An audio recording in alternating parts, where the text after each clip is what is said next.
Hello everyone, welcome to Hue at Home. I'm Tracy Koga. Well, we are yet in another lockdown. More cases and more deaths. Though we try to live our lives as normal as possible, sometimes it just seems so futile. So today on Hue at Home, we are going to start the healing process towards better mental health and have some fun along the way. So we'll start with a great conversation with recording artist Justine Tyrell in Calgary, Alberta. Well, it is always so great to hear new music, especially now where we are. And in Winnipeg, Manitoba, we're back down into a lockdown, and I don't know about you, but I'm going crazy. So it gives me great pleasure to welcome Justine Tyrell all the way from Calgary. I'm hoping you're in Calgary, Justine. Yes, you're That's right. your home. I know. Normally, I know, girl, you'd be on tour, you'd be opening up and performing live, but here we are. Yeah. And I just want to get to know you and share your great music. Congratulations on the new single, Worthy, and you definitely are worthy of hopefully, getting more fans. So let's get right into it, Justine. You know, your love for music obviously stems when you were very, very young, but what was it like in your family back then? I grew up in a pretty eclectic musical household. So I was around my grandma, my aunt, my uncle, obviously my mom and dad a lot. And so my parents are I think they're where I get the R&B from. You know, my mom and dad love old school R&B. My grandma was kind of more like the Eagles. We'd listen to the Eagles records. My aunt was Garth Brooks. So really I grew up, I didn't grow up around people who played a lot of music, like in terms of instruments, but there was just always music in the household. And then from there, I kind of managed to convince my mom to get me a drum set. I don't know how that happened. So I started kind of messing around with playing drums, and then that led to piano and singing. And yeah, so it was just kind of always around growing up. And you wrote your first song when you were 7. Okay, I want to know. Did. Can you sing it for us, or what was the Here's title? the crazy thing. I remember the lyrics. I don't know, to this day, I can't figure out where the inspiration for this came. But how did it go? It went, quietly and softly, you whisper you'll be there for me. Crazy, you left me with the promise you promised me. Keeping your promise to me, is that too much to ask? Ask. Letting your mind run too free. You forgot about me. Like what? Who made me mad at 7? I don't know. Oh, I hear shades of Michael Jackson in there. Oh. I've actually never thought about that. That's He right, was one of my faves. Oh, well, there you go. Well, Woo. and here we are now in 2020. Who would have ever thought, right? And, I want to talk a little bit, too, now about not only the music industry, but also, I think, the whole movement of culture. Black Lives Matter. All of these things now come to the surface. So what are your perceptions? And I know, too, that you were a go-to person in the summertime and everything like that, when things were getting very, very hot. So now, I mean, what are your feelings now? Yeah. I think for me, part of why I started speaking about it and getting involved in it is just because it felt very personal for me. And I think in Canada, sometimes it's easy to witness what goes on in other parts of the world, or what goes on in the States specifically, and think, oh, we're so fortunate. That doesn't happen here. We don't have racism here.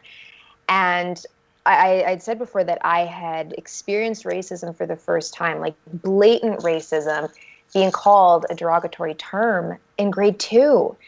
And this is in Calgary, Alberta. And, I'm biracial. My mom is primarily white Hungarian, with a little bit of indigenous Blackfoot, and my dad is Jamaican. And just growing up, I had just seen such a difference in how the two sides get treated. and how the two sides are portrayed. And, growing up in school, I had teachers that asked, like, oh, your dad drives a nice car. Is he a drug dealer? Is he a football player? And I'm like, how are those the only two things that my father can be as a successful man? So long story short, I related with that part of the movement, and I felt comfortable to speak about it because I'm not speaking for anybody else. I'm just speaking my own experience. And I think with Black Lives Matter, it's tricky because I think that people get really political about it, and it just comes down to the fact that it's just a human rights issue. It's equality for everybody. So yeah, long story short, it was easier to speak about it because it's personal for me. Yeah. And then that sort of stems too with your music. And, Yeah. what you're writing about now, has this changed at all? It has a little bit. It has a little bit. I think with Worthy, the song is very much about like, a relationship and holding on to your self-worth in that context. But the chorus at the time did take a double meaning for me.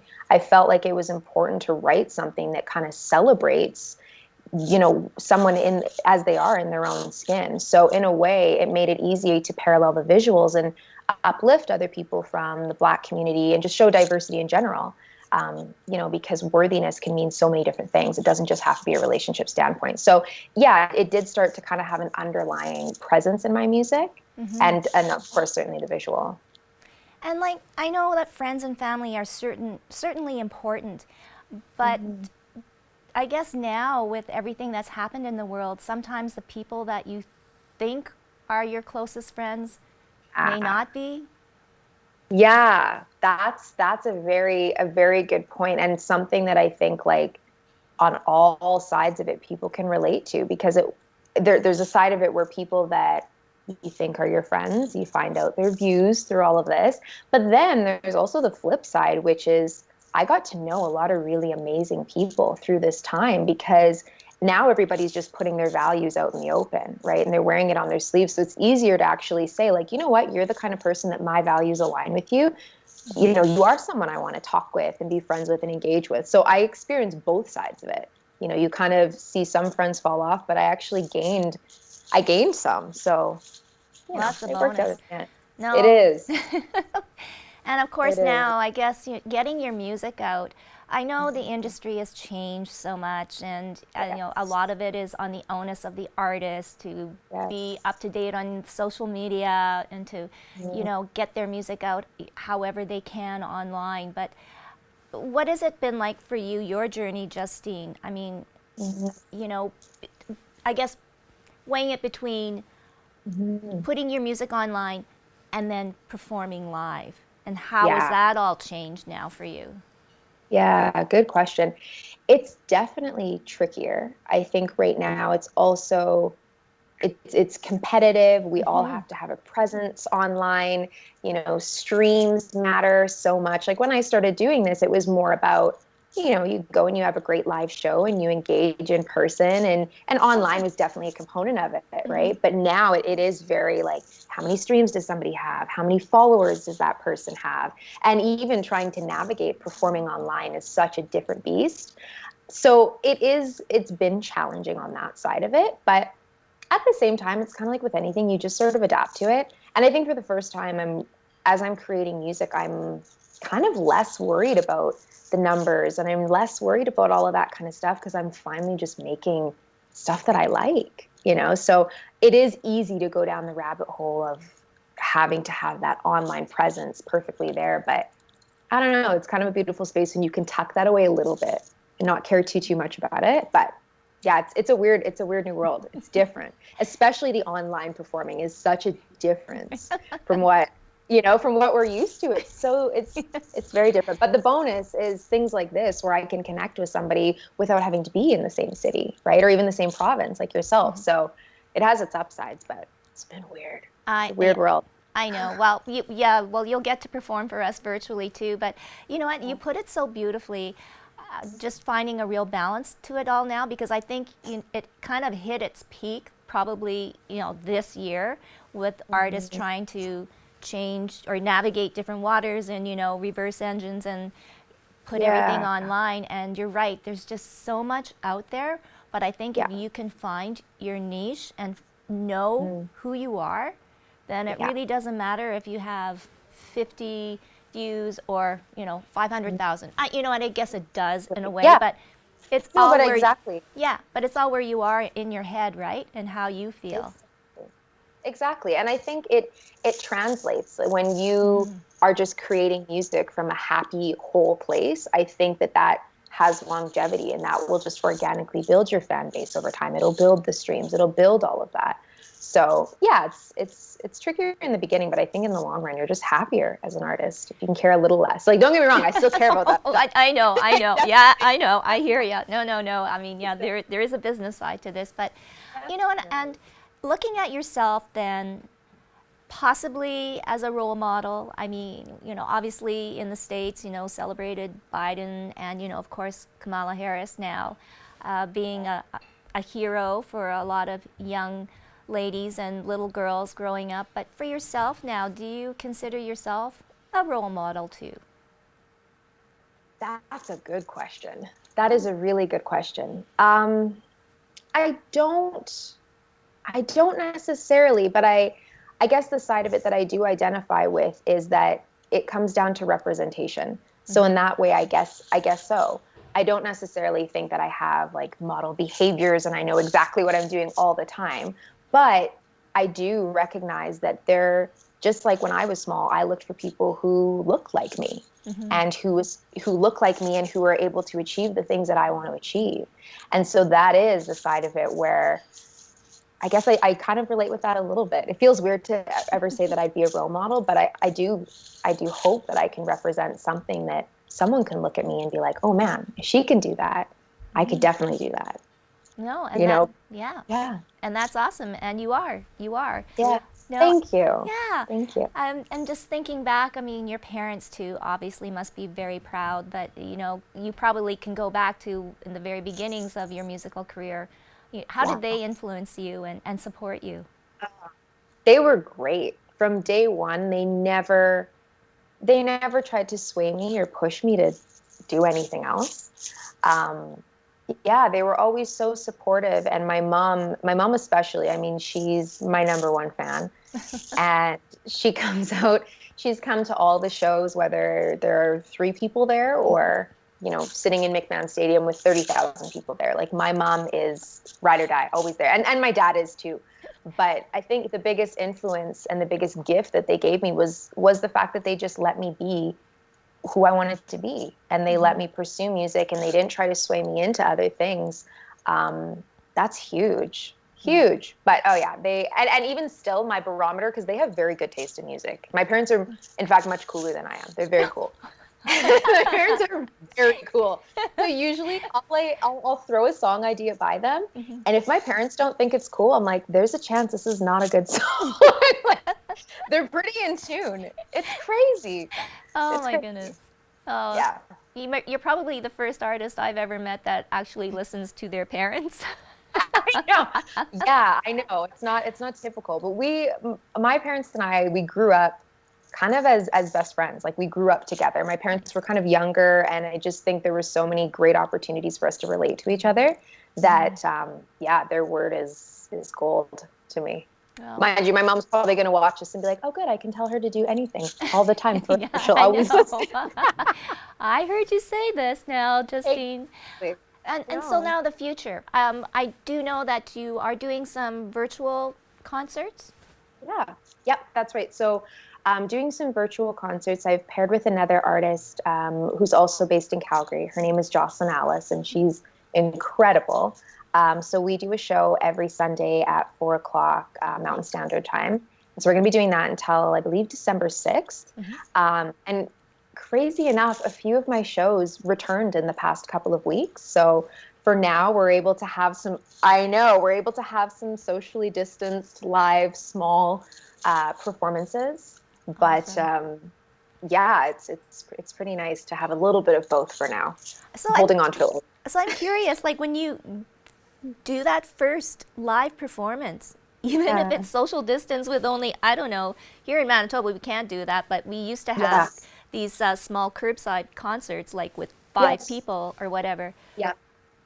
What will it feel like? It's surreal? a little bit.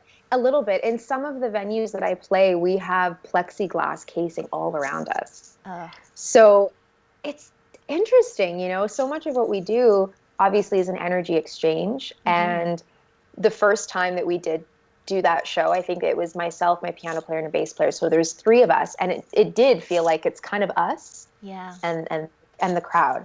But after doing it a couple times, it was easier to get that synergy back. But certainly you do feel kind of the separation a little bit. It's unusual. It's unusual. Yeah. Do you ever think that we'll ever set foot in a live venue with, 250 people watching you You perform? know, I do. I actually do. Because I think that we're going to be on our way to a new normal. I don't know what exactly that will look like. Do I think that that's in the extreme near future? No, I don't think that's very soon. But I do kind of see a day where things return just to a new normal, bit of a new normal. Oh, At least that's my hope. Fingers crossed. yes, fingers crossed. Oh, well, You you know what? know? It's been so nice to meet you, Justine. I know Me that the too. future holds a lot of stuff for you. And hey, let's keep in contact. Let me That would know be when you have your great. next single out. So, That would be great. you are going to actually give us a performance, which I'm so happy Yes. about. And maybe Yes. just do a little lead in, intro to the song. And of course, who's going to be accompanying you? Absolutely. Well, I will call on my lovely boyfriend. His name is Pardeep Such. He has graciously agreed to play a little guitar to this. Or did he have no choice? He had no choice, you know. He had no choice is the truth. Here he is. Thank So what you. I might do, she says, thank you. So I'll probably just take out my headphones and then we can do it that way if that works for you. Yes. So yeah, we're going to do an acoustic version of Worthy. Can you still hear me okay? Yep, perfect. Okay. Great. Thanks All so right. much. Thank you. Here we go.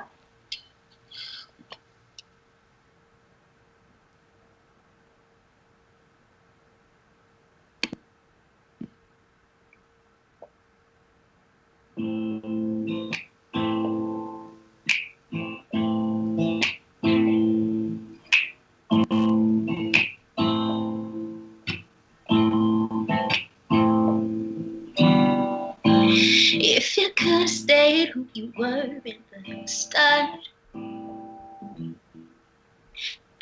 baby, then you might have been worthy of my heart. Something like a body, and you were my Clyde. Don't stop for nobody, no, I was down to right and right. If you could have stayed who you were in the start, but all of these smoke and mirrors, finding numbers now we're here. I just want honesty, ain't that what you promised me? And why waste my tears on you? I know that I'm worth it, and I know I deserve it. I just want an L-O-V-E, someone who knows how to treat me. And I know that I'm worth it, and I know I deserve it. I just want an L-O-V-E, someone who knows how to treat me. Treat me. If you could have shown, let me know who you are. Instead, hide your love away and don't be dirty in the dark. Used to know that body, used to know your mind. Hit me with the sorry, boy, don't waste my time. If you could have shown, let me know who you are. But all of these smoke and mirrors, finding numbers now we're here. I just wanted honesty, ain't that what you promised me? And why waste my tears on you? I know that I'm worth it, and I know I deserve it. I just want an L-O-V-E, someone who knows how to treat me. And I know that I'm worth it, And I know I deserve it. I just want an L-O-V-E, someone who knows how to treat me.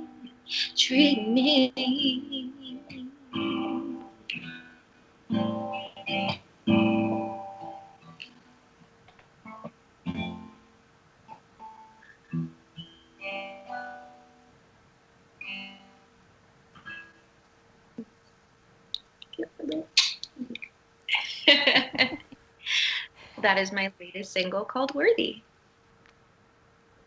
Thank you so much.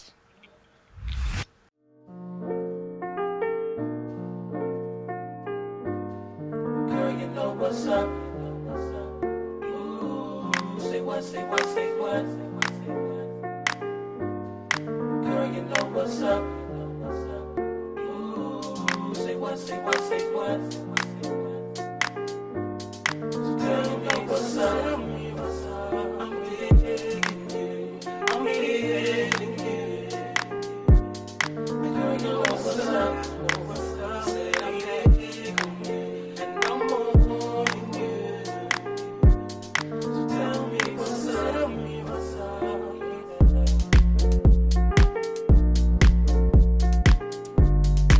Girl, you know what's up.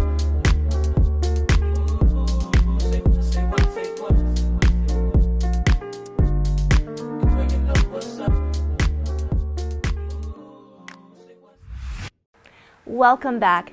Well, we kickstarted Hue at Home last week with a very important conversation: when mental health matters, communicating through cultures and generations. We had 15 local community leaders come together to talk about racism and the effects of the fear and anxiety that has been prevalent throughout this pandemic.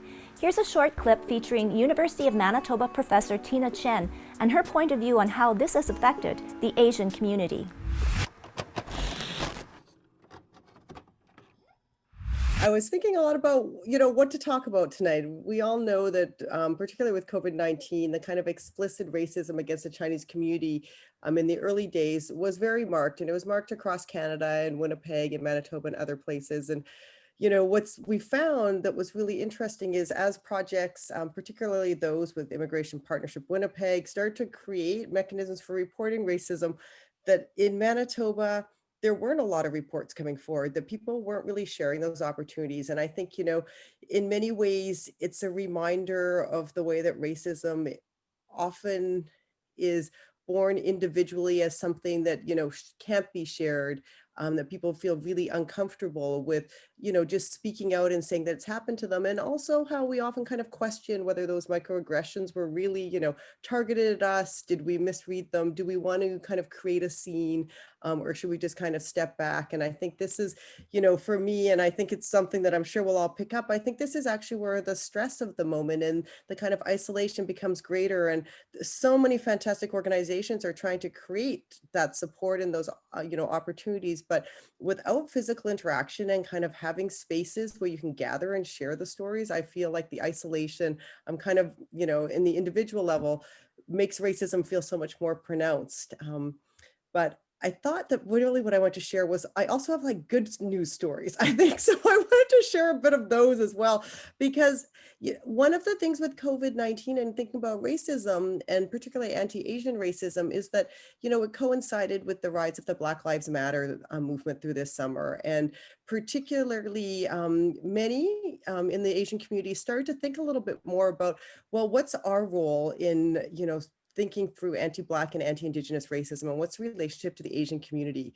And so I've been, also alongside these, part of an emerging organization that finally came up with a cool new name. So POW is our name, the Prairie Asian Organizers.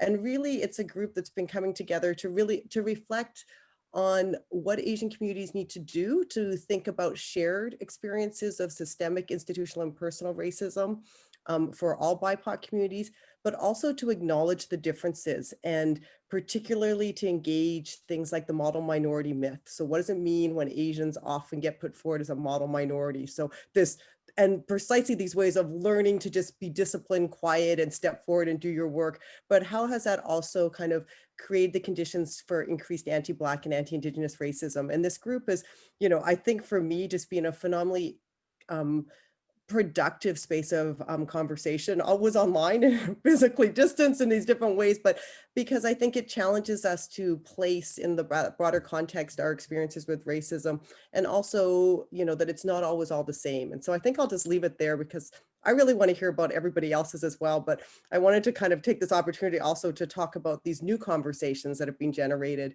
in the last few months as well. Now, that was just a short excerpt from When Mental Health Matters, Communicating Through Cultures and Generations. You can see the entire conversation on our website, and that's iLikeHue.com. Now, I'd like you to meet Linda Drosdowech. She's a business and life coach here in Winnipeg, Manitoba. And she's had to do some reinventing herself after going through divorce, losing her father, and watching her mother struggle with dementia. She knew that she had to be better and stronger, not only for herself, but for her daughters and as a mother. So after some hard work and great coaching, Linda is ready to share her expertise with the rest of us. So we'll start off with you getting over your fear of being on social media. Hey everyone, how are you? I'm going to talk today about developing the confidence and courage to show up online on social media. And because, of course, we're in the pandemic right now, we are all using social media more.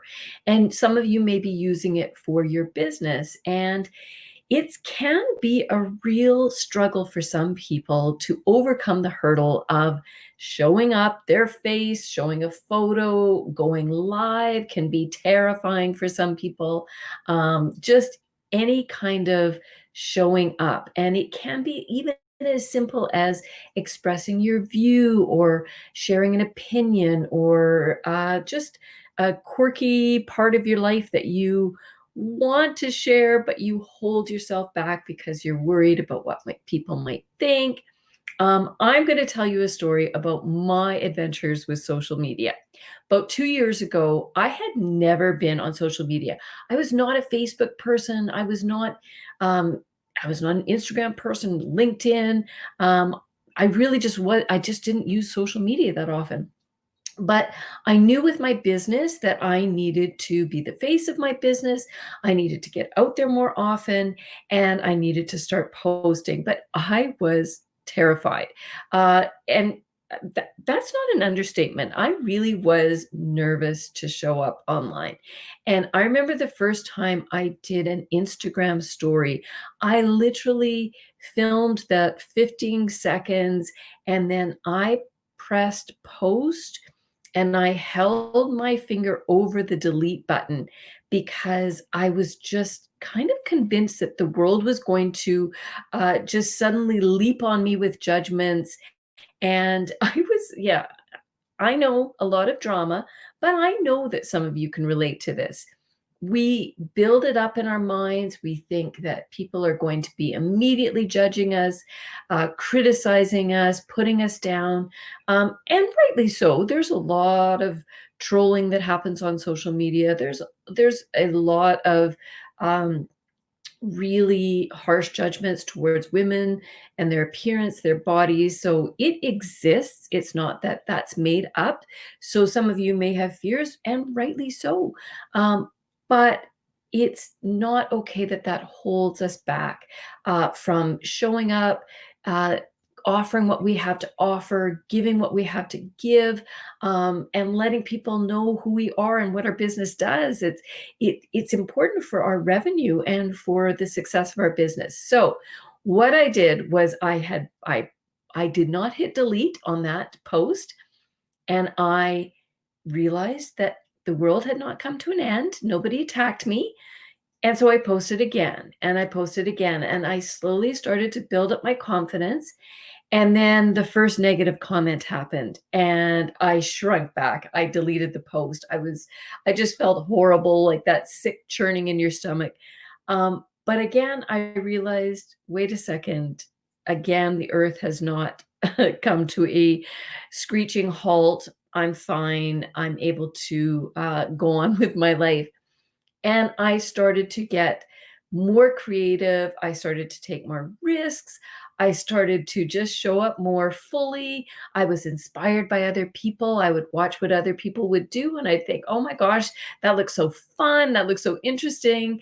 I got into the creativity of it, expression of it, and just embraced that this is a platform that we have to communicate with each other, to raise each other up, to inspire each other, to sell our products, to really have an opportunity to use our voice in the way that we want to. And no one is telling us how to do that. I mean, there are some parameters, but really, we don't have to wait for anyone to publish our words. We publish them ourselves. We don't have to wait for approval. We give ourselves approval. We don't have to wait for permission. We give ourselves that permission. So my advice to you, if you are feeling like that lack of confidence, self-conscious, any of those feelings, um, definitely just give yourself one little thing to try. And I promise you the world will not come to an end, and you build on those small steps and you keep taking those small steps until you find yourself like me, completely comfortable on social media, showing up on Facebook Lives, recording videos, just having fun with it, really even taking chances with how much I share, really trying to be honest about who I am, being authentic, and reaching the people that I need to reach. So that is my little window into showing up with confidence on social media so you can connect with the people that need to hear from you, that need your work, that need your words, that just really need you. So the world needs you. And so show up, and you'll be happily surprised that you did. I want to thank all of our special guests on today's show and leave you with this question. We all know that 2020 is coming to an end, but are you looking forward to 2021? Do you have any fears? We want to know, so send us an email to hello@ilikehue.com or message us on Facebook and Instagram at iLikeHue. But for now, stay safe and healthy, and we'll see you next time on Hue at Home.